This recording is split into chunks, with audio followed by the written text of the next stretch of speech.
春雷响，万物长，庄里藏生机，泉中带惊雷。春气生发，阳气升腾，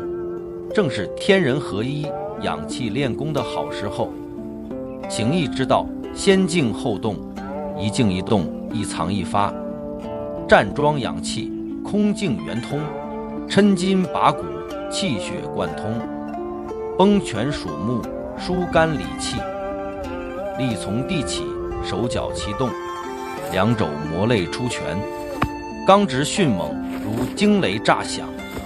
一拳打出，疏通经络，生机勃发。形意拳养练并重，身心双修，